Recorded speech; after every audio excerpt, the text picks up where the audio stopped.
Olá, preciosas! Vamos a mais um dia da nossa leitura do Guia de Estudos de Max Lucado, As 10 Mulheres da Bíblia, da editora Thomas Nelson. Aqui quem fala é Carolina Santos, do Avante Menina, e hoje quero te pedir perdão pela minha voz meia fanha. Estou acometida de uma gripe, mas nada que o Senhor não venha dar a graça. Amém? Hoje vamos dar sequência na lição de número 2, sobre a vida de Raabe. Primeiro dia, áudio de número 8. Provação no deserto. Medos do tamanho dos cananeus. Na verdade, a terra prometida foi a terceira parada durante o icônico itinerário dos hebreus. A peregrinação começou no Egito, onde tinham sido escravizados pelo faraó, mas depois que Deus elegeu Moisés como líder do povo, os israelitas pisaram em terra seca pelo Mar Vermelho e adentraram o deserto, onde estavam livres do jugo egípcio. Mas você não teria sabido disso se escutasse o que diziam. Com apenas 3 dias de liberdade, o povo começou a reclamar a Moisés, dizendo: "O que beberemos?" Mas alguns dias se passaram e no deserto toda a comunidade de Israel reclamou a Moisés e Arão: "Quem dera a mão do Senhor nos tivesse matado no Egito. Mas vocês nos trouxeram a este deserto para fazer morrer de fome toda essa multidão?" O povo queixou-se a Moisés. Eles inalavam a ansiedade como oxigênio e reclamavam de tal forma que Moisés clamou: "O que farei com este povo? Estão a ponto de apedrejar-me." Finalmente, quando Deus chamou o povo para avançar na direção de Canaã, Moisés enviou 12 espiões até lá. E ao voltarem, todos, com exceção de 2, disseram que a missão era impossível, pois os gigantes eram simplesmente grandes demais para eles. "Parecíamos gafanhotos", eles disseram. Então, Deus lhes deu tempo para pensar a respeito, colocando a nação inteira no intervalo por quase 40 anos. Andavam em círculos e comiam a mesma comida todos os dias.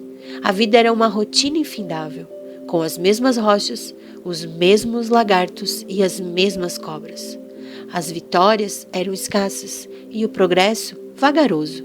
Estavam a salvo, mas não fortalecidos, resgatados, mas não livres. A salvo do faraó, mas presos no deserto, resgatados, porém aprisionados numa rotina. Foram 4 décadas de tédio, mas chegou o dia em que o Altíssimo apareceu para Josué, o sucessor de Moisés, e disse: "Você e todo este povo preparem-se para atravessar o rio Jordão e entrar na terra que eu estou para lhes dar." Josué 1:2. Chegara a hora de uma segunda chance, e Jericó foi o primeiro teste. Como reagiria o povo dessa vez? Uma lição de confiança que durou quase 40 anos. Para compreender como os israelitas reagiram à ordem de Deus em Josué 1:2 de entrar na terra prometida, precisamos olhar o que eles tinham aprendido durante os 40 anos em que vagaram pelo deserto. Como vimos, eles tinham elevado a ansiedade a uma nova forma de arte. Você poderia achar que eles teriam ministrado seminários sobre fé, com base em tudo o que haviam testemunhado.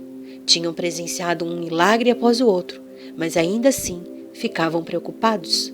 Com apenas 1 mês de liberdade, os mesmos hebreus que haviam bradado a Deus por libertação falavam agora como se o tempo no Egito tivesse sido um período de férias remuneradas. Tinham se esquecido dos milagres presenciados e da miséria vivida, e o esquecimento gera irritação. Então o Criador tinha de ensiná-los a confiar nele e a depender dele, e precisavam depender do Senhor um dia de cada vez. Ao anoitecer, Deus mandava codornizes para abastecer o grupo, e pela manhã o maná brilhava feito geada. Em outras palavras, carne para o jantar e pão para o café da manhã.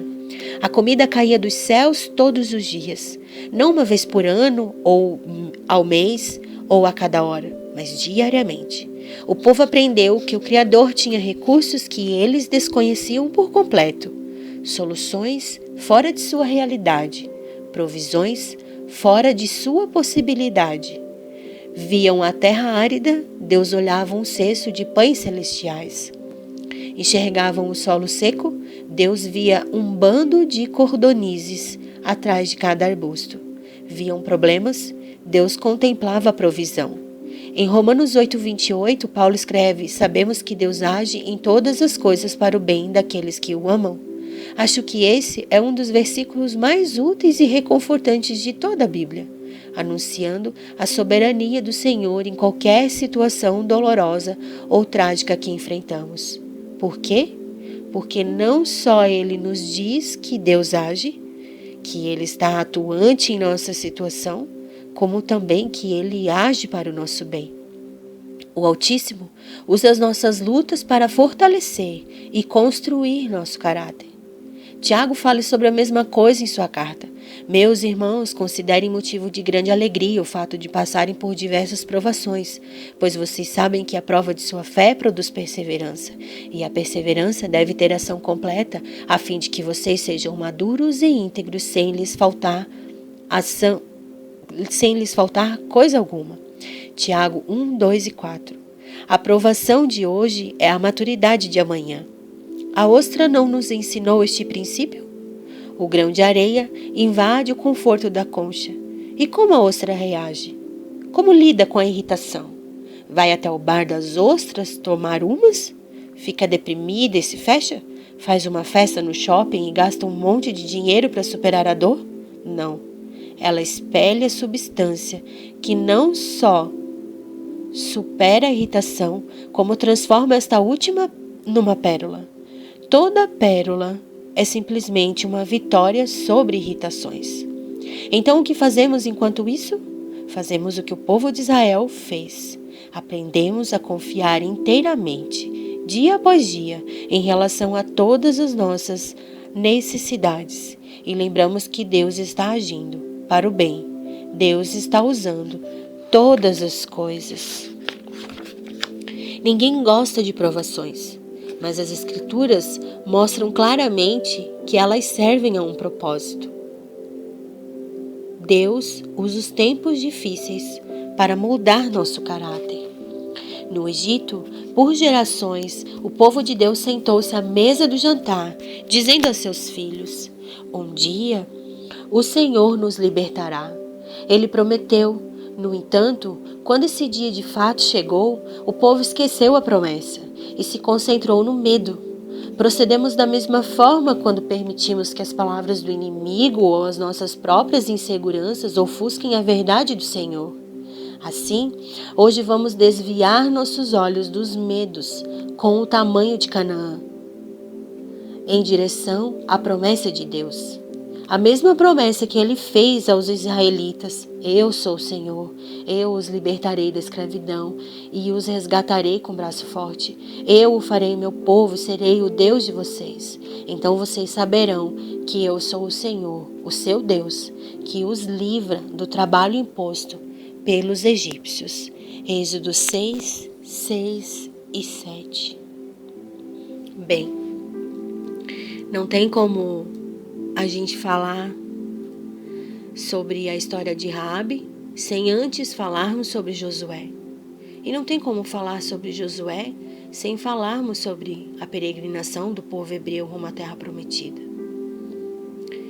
O devocional de hoje mencionou sobre a murmuração do povo. E a murmuração foi um impedimento para este povo entrar na terra que Deus havia prometido. Quero te convidar a refletir sobre a sua vida. Será que hoje a sua vida não está assim? Será que o deserto tem feito você se esquecer das promessas de Deus sobre a tua vida? Será que o medo não tem feito você andar em círculos? Será que a murmuração não tem tornado o seu progresso lento ou quem sabe até estagnado? A murmuração, ela paralisa a gente. Ela define o nosso estado de descontentamento, de insatisfação, e esses sentimentos afetam nossa relação com o Senhor, pois demonstram nossa falta de consideração por tudo que Ele já nos fez, pela provisão, e mostra como a gente está em falta de confiança nele. salva, mas não fortalecida,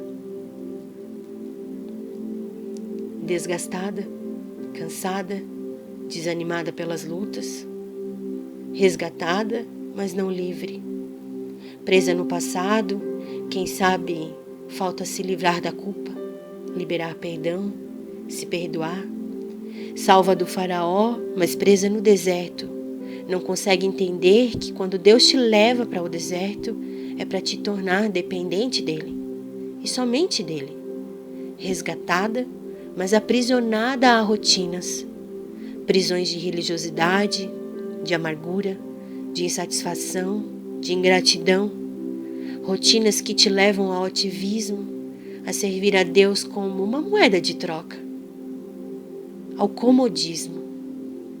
As provações no deserto são valiosas para a nossa vida. Elas nos mostram que Deus é um Pai que nos ama tanto que usa nossas maiores dores para formar pérolas preciosas. E falando em pérolas, muitas já conhecem a reflexão que nos compara com a ostra. Mas você sabia que não são todas as ostras que conseguem gerar pérolas? Somente uma ostra ferida gera uma pérola. As que não são invadidas por corpos estranhos não produzem nada. São apenas ostras.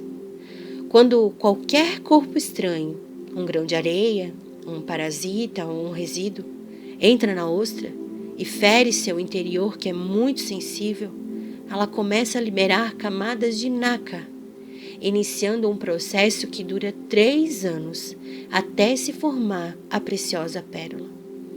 Agora olhe para a sua vida. Somos as ostras que, quando feridas, liberamos o nácar, que é uma substância que nos auxiliará durante o processo até que essa ferida seja transformada numa linda pérola. Olhe para o nácar como sendo Jesus. Só Ele poderá transformar a sua dor em joia de valor.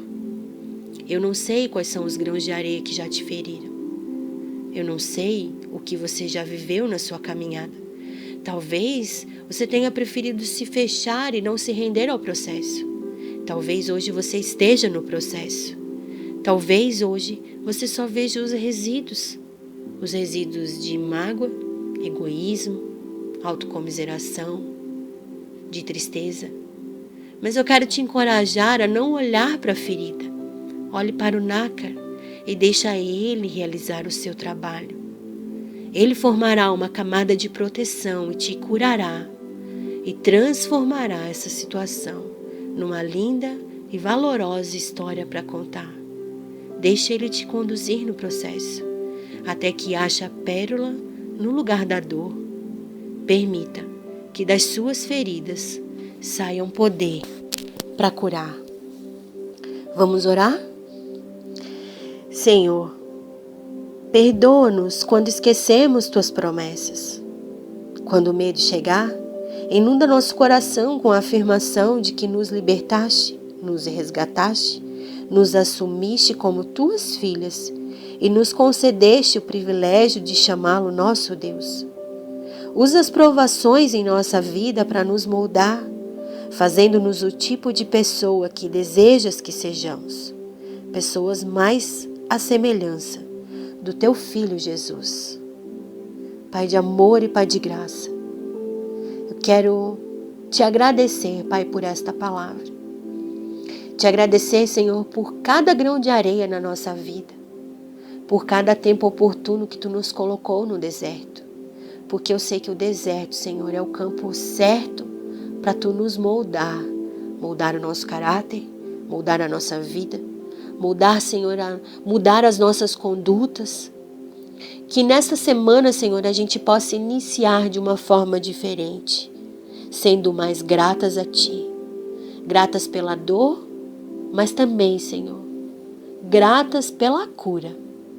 Gratas pelo amor. Gratas, Senhor amado, porque Tu és o nácar na nossa vida.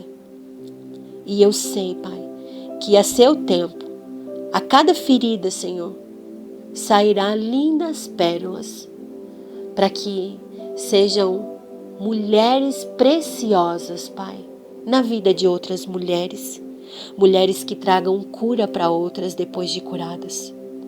Eu te agradeço por esse devocional e te peço, Senhor, conduza-nos, Pai, no deserto para entrarmos na terra prometida e olharmos, Senhor, para Ti como único e suficiente Salvador, para a honra e para a glória do Teu santo nome. É o que eu te peço e desde já te agradeço. Amém e amém, Jesus. Permita que das suas feridas saia um poder para curar. Deus quer transformar a tua dor numa linda pérola. Um beijo grande, fiquem com Deus e até amanhã.